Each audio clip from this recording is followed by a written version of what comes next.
Hello and welcome to a new season of Legislative Update. I am Ralph Boehm, now State Rep for Hudson and Litchfield, and some new things this year. Show is being done in Hudson as Litchfield had scheduling problems. And something else new, a new co-host. Katelyn, introduce yourself. Good morning. Thank you for having me. I'm Katelyn Kuttab, a representative from Windham, and I sit on the Judiciary Committee. And also, I'm on a new committee this year. I'm on Public Works and Highways. Reason I chose that this year because no way they're going to put me back where I was. But I'm on the National Regional Planning Commission, so that committee worked great with when we do the 10-year highway plan and capital budget. But first, before we go into bills that has happened this last month, we'll go through on how you can figure out what we're doing up in Concord. Now you can go to this website called nh.gov, okay, and then in that, let's go back. And that's what it looks like if you want to bring that up. And then you go to government and state legislature, and that's what it is, and that's it. We can look up bills later, but first we want to go to what things are happening, and that's what a calendar looks like. But you can go to look up House calendars, and we won't bring up this short one because it's just an ant, but we'll bring up the calendar like for this week. And you can say that's what it looks like. And you can go down, scroll down, and you can see what's going on, committee meetings. There's no session this week, and that's why no bills will show up. We'll go look at an earlier one. But there's the committee meetings, like criminal justice was last Friday, and showing all the bills that were being done that week. And this is about the same notice that pretty much we get a week before. So, we don't, in some cases, we don't have any more input than you do on the calendar. And like yesterday, I had a meeting on Public Works and Highways. It was with the legislative budget assistant and state treasurer. We were going over the capital, what the governor put in for capital improvements. Do you want to show them how they could sign in on a bill? Yeah, we can do that. Yeah. So if they find something interesting on the calendar that they either want to support or oppose. Right, and this tells you what times and where, so you can go up or whatnot, or you can, how do we get out of this now? Just go to the first tab. It opened in a new window. Oh, that's right. There we go. So it's under committees. Yeah. Okay, where are we at? If you just go back to the state legislature, then right under House. Oh, right, there we go. Different than House Home, yeah, hit House Home. Under committees? Yeah, hit House Home first. And then under committees, there's an online testimony right at the top under committees. Committees and then? The fourth tab down. Right, online testimony and submission. So what you can do is put your name, a town, and select the date of the hearing. And you can upload any testimony that you've typed up or type in stuff there. And that'll come, then you can review it to make sure and then submit it. So that's a way of putting in testimony if you can't get there. It's best to, and this goes to everybody on that committee.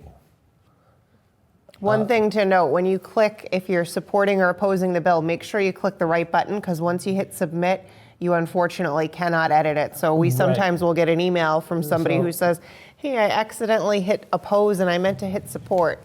Right, so it says,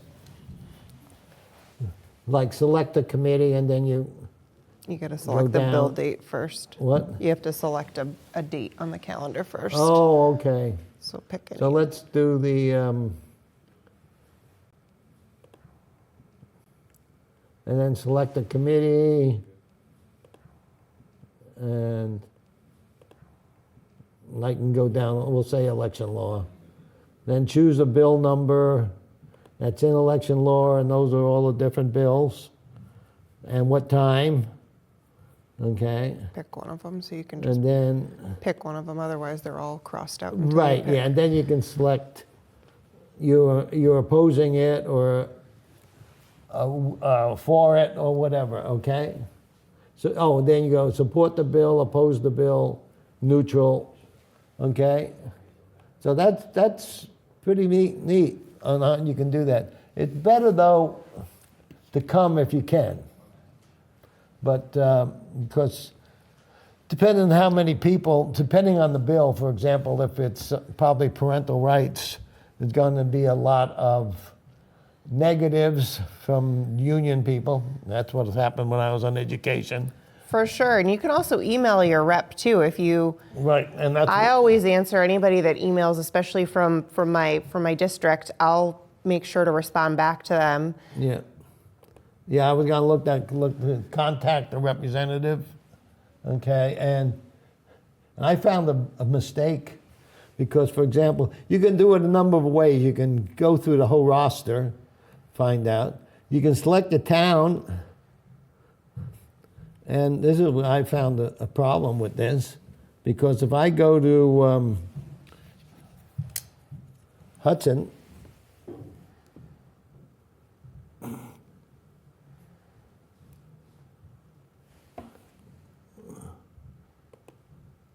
so he said, "There's your reps in Hudson." Okay, for district, and it doesn't list me. What's going on, Ralph? Did you resign on us and not tell us what's happening But if I go to here? Litchfield, It shows up. it shows up as District 14, not District 38. Huh. So they goofed up, but the reps are there anyway. So, or I can, that's search by town. But if I know the rep's name, I can. Whoops.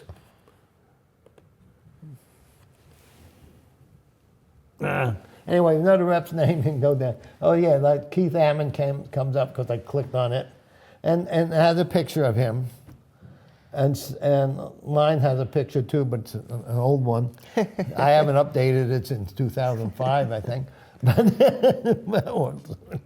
But and my information is incorrect. But anyway, but it'll show what committee they're on and how to get a hold of them.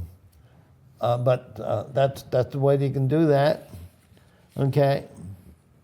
So that's how you can find out who we are and what's going on up in the State House. Now, in the last couple of weeks, we've had some bills come up, and we'll just go back to being live. And we looked up some bills, you find your rep's email, we did all that. And the last 2 months, last month, we had some bills. One was HB 238, which was collective bargaining, and that's always a hot one. That's for not forcing people to join a union if they don't want to. That comes up every couple years. And what happened to it this year is, because one of the things here after we can, it keeps double clicking on me, is Also known as right to work. right, you can find out what the bill is, and you can just do the bill number, which we know this one, it's HB 238, or you can do a search for right to work. And there's the bill. And you can see the House status, it was indefinitely postponed, which is another vote you can take ought to pass. Inexpedient to legislate ITL, of tabling it, indefinitely postponed, which means theoretically, indefinitely postponed means it's dead even for next year. Nobody can bring it up again. Now, For this term. for this term, the problem with that, and even if supposedly if a bill comes from the Senate, it's supposed to be but depending on leadership, and I remember last year, there was a bill that was indefinitely postponed on the House side, yet a same bill came from the Senate, and they let it be heard. So it's not always indefinitely postponed. But anyway, but then what we can do is press on the bill, HB 238 FN, and there you can see roll calls.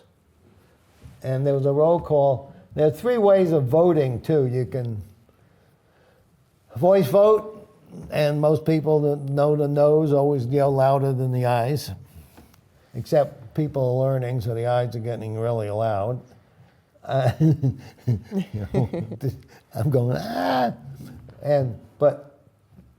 or division vote, that's where you use your push buttons on your chair.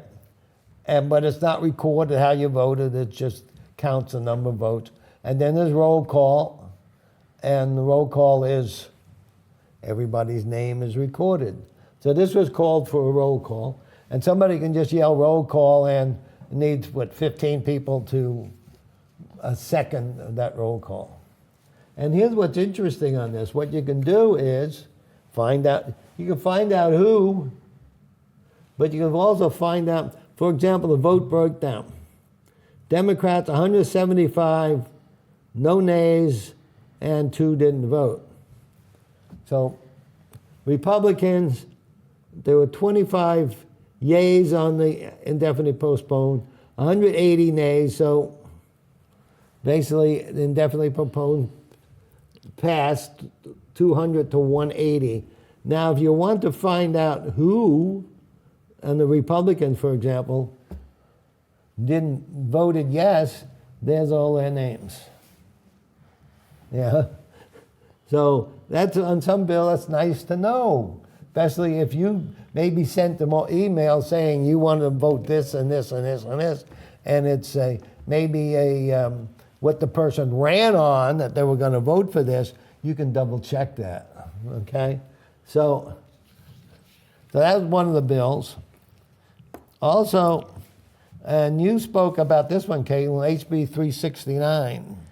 Yeah, so that's a bill that I actually co-sponsored relative to sexual assaults in minors. So right now what happens is those trials happen in circuit court and they're before a judge. If the defendant doesn't like the outcome, if they're found guilty, they can then appeal for a trial, another trial by jury over in the Superior Court. And so what's happening is that the victims are now having to go through 2 trials. And so particularly with vulnerable minors, we don't really want them to have to do that. And it is an added expense to the state because especially the ones that are getting public defenders, we're paying for the attorneys kind of 2 times over. Now, keep in mind, you can always appeal these to a higher court, such as the Supreme Court. However, what this bill did was it made you decide from the time of the shortly after the time of the arraignment, did you want to have the trial by jury in Superior Court, or did you just want to go with the trial by judge over in the Circuit Court? And then whichever you picked, that's what you picked, and you couldn't then appeal it over to the Superior Court to have a trial by jury afterwards. That way the victim was really only having to go through that traumatic experience once, and this was for victims of sexual assault that were under 18 years old. Right, yeah. So that one did pass, which is excellent. And then it sometimes when bills are heard afterwards, they go to a second committee. Typically, that second committee is finance. With this particular bill, it had first come in through the Judiciary Committee, and then it was sent back through the Criminal Justice Committee. So that will have another hearing over in the Criminal Justice Committee before it heads over to the Senate. Right, and then there was, another bill 682, which sort of abolished the wind energy office that was set up. Now, we know wind energy is not in my backyard or not in the ocean because the electrical field might injure fish and attract sharks and hurt whales and that kind of stuff. So it's not very good. So they just really put it underneath another group that looks at like so-called green energy. So that also passed. Also, HB 368, this was the one, and this was to do with banning smoking in vehicles if there's a minor, and that was vaping also. Now, wait a minute, how far did we go on this? When you grew up, did your parents smoke in your car?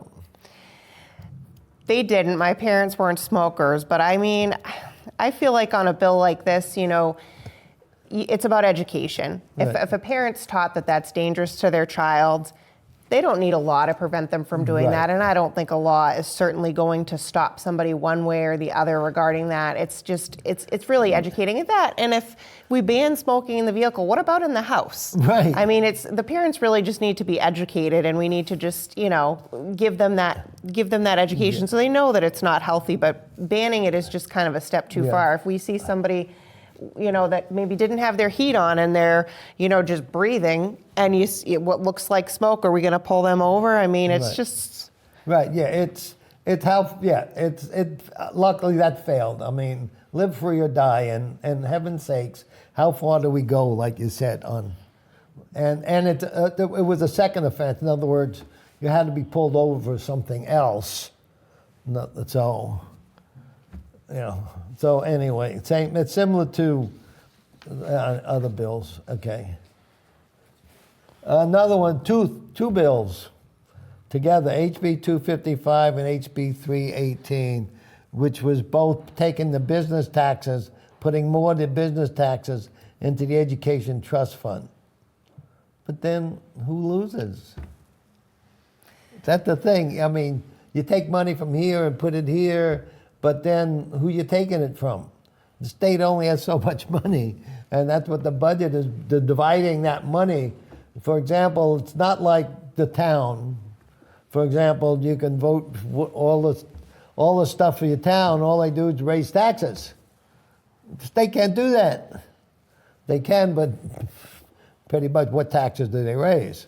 There's not a property tax or anything like that for them to get more money, other than come up with an income tax, which we know that's not wanted, or a sales tax. Yeah, let's close down Salem, New Hampshire. I mean, and Nashua. I mean, put in a sales tax. So there's a limit on the money, and so the state cannot spend more than they got, just like at home. Yeah. One thing New Hampshire does well, we have a balanced budget. We're not Washington, so we don't go out and print more money that we don't have. Right, we can't print the money. But the balanced budget, we have to balance our budget. And sometimes there's a rainy day fund that's usually from money that was maybe left over from the previous biennium that the governor can use in emergencies. But other than that, that's it. I mean, this is the budget. Other than the governor can call a special session if there's an emergency to maybe spend more money. But it's tied. It's a balanced budget, just like at home. You can't spend more than you take it in. Yeah. So also, this was a good one too. HB 243. This was penalty for false reports on abuse and neglect. Yeah, I mean, there's really been quite a few reports that have ruined lives. Now, of course, we want people to report when actual abuse is happening, and that's not at all what this is talking about. This is talking about when somebody knows, right, hey, my ex-spouse or my ex-sister-in-law isn't really abusing the children, but I want to get them because they've really made me mad, and I'm going to submit a false report. That's taking away from the kids that actually need help and Right. support from DCYF, but it's also really injuring to families. And so this was just allowing them to record the names of the person that was calling in and letting them know that, hey, by the way, if you're making a malicious report that you know is not true, it is a crime.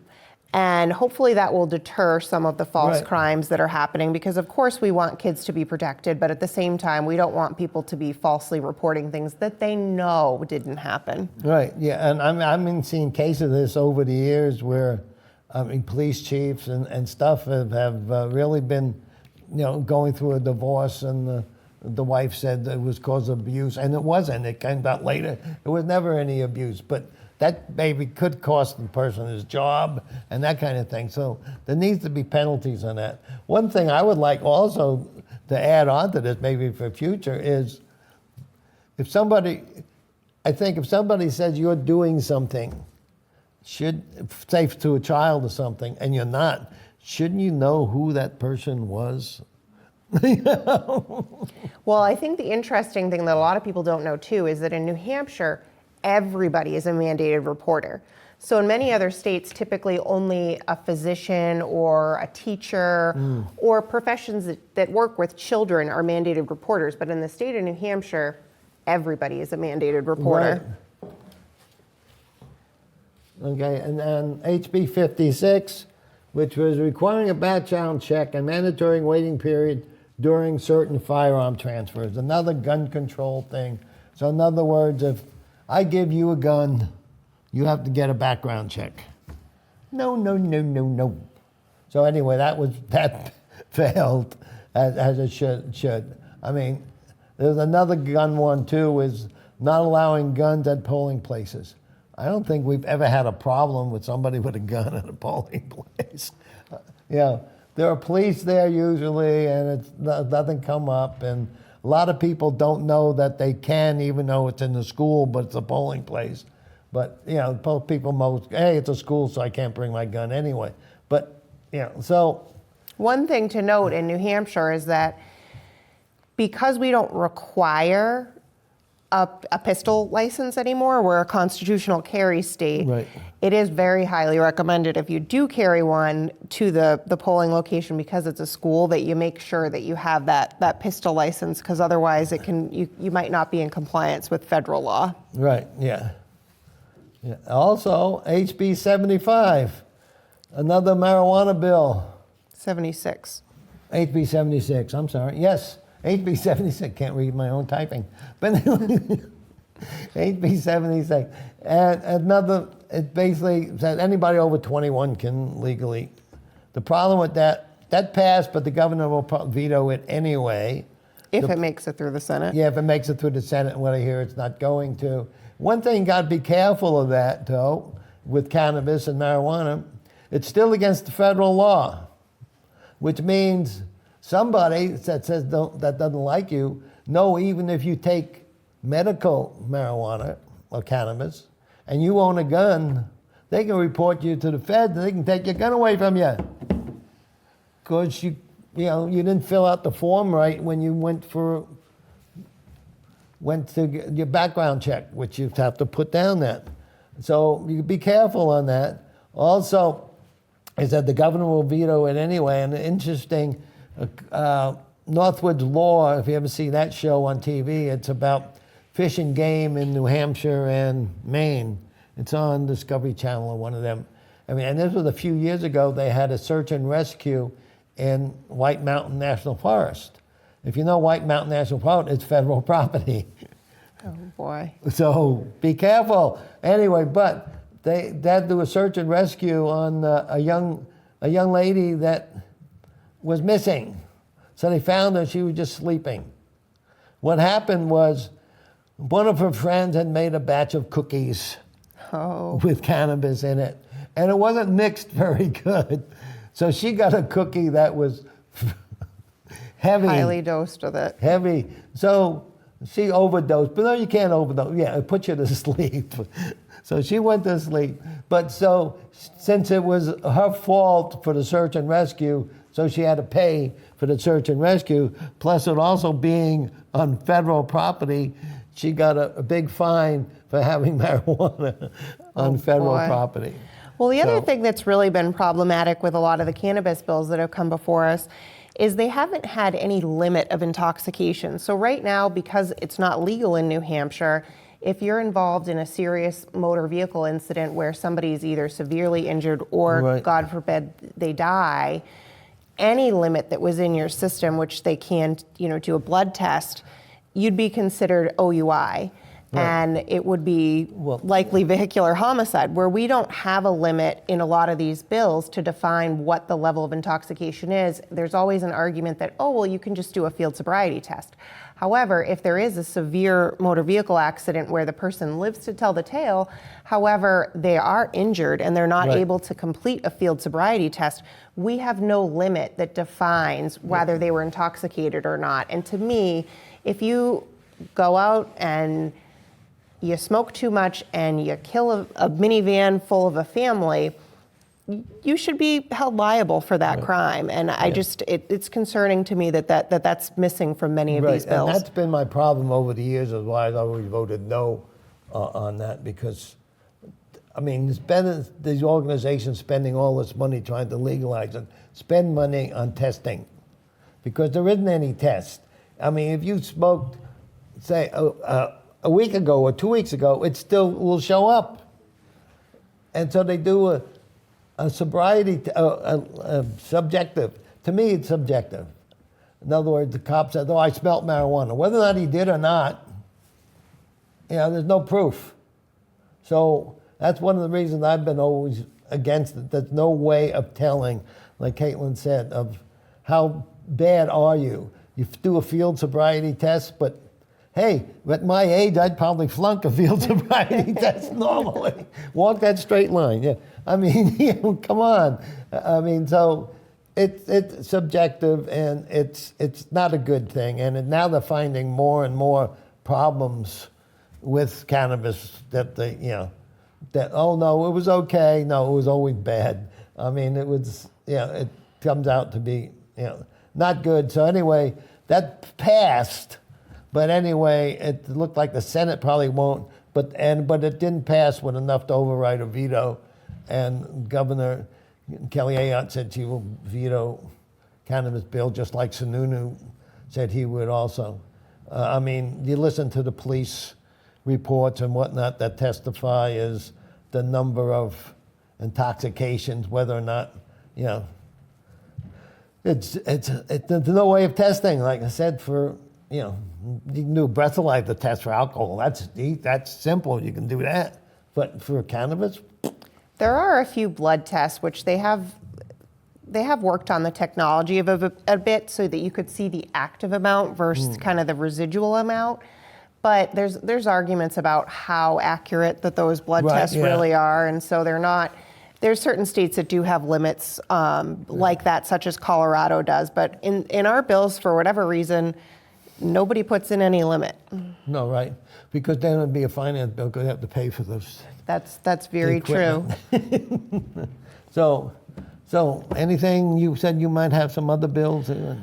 I think we covered a lot of great stuff. Okay, good. So we still have another, let's see, anything else we want to go over? But I like that one on false reports, and I think that needs to go a little bit higher. But like I said, you can look up all the bills that are coming up and find out, and we'll have some more in our next session, which is a week from now.